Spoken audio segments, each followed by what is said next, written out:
June 11, 2026. I'm OG Nerd, and this is your OG Nerd Update. Here's what you need to know right now. American military strikes have killed civilian sailors, and India is furious. The U.S.-Iran war just crossed a dangerous new line. 3 Indian mariners are confirmed dead after U.S. military strikes hit commercial oil tankers this week near the Strait of Hormuz. India has now lodged a formal strong protest, summoning a senior U.S. diplomat to answer for the deaths. Here's why this matters. In just 3 days, at least 3 vessels carrying predominantly Indian crews came under U.S. military attack as Washington enforces its naval blockade on Iran-linked shipping.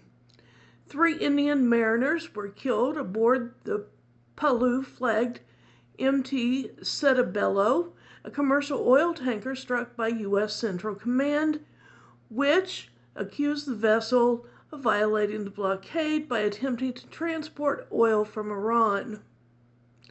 Precision munitions were fired directly from the ship's engine room.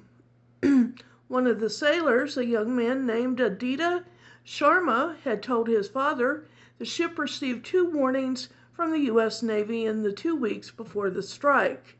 His grandfather told the Press Trust of India, quote, "We want to know the full truth of what happened. Our hearts are shattered." India's External Affairs Ministry condemned the attacks in a formal statement Wednesday, saying, quote, "The targeting of commercial shipping and civilian infrastructure in the region must end." Meanwhile, Iran declared today that the April 8 ceasefire has been rendered meaningless and that the Strait of Hormuz is now fully closed to all vessels of any type. The bigger picture. Despite the escalation, both sides say peace talks are still continuing. Several homes were damaged in Bahrain after debris from intercepted Iranian drones fell on residential areas, a reminder that this war has no clean edges. Back in Washington, Defense Secretary Pete Hegseth told reporters, quote, "CENTCOM will be busy tonight because we are going to hit Iran hard." He framed the continued strikes not as restarting the war, but as, quote, "setting the terms for the deal." For families in Latin America, South Asia, and the Global South who depend on affordable food and fuel, a fully closed Strait of Hormuz is not a foreign policy headline. It is a crisis showing up at the kitchen table right now. Here's my take.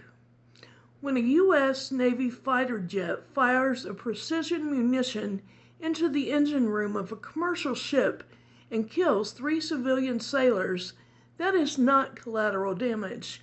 That demands accountability, a full investigation, and an honest answer to the world.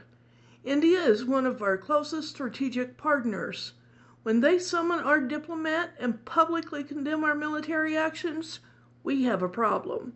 And when grieving families in Mumbai are asking what really happened to their sons, we owe them the truth.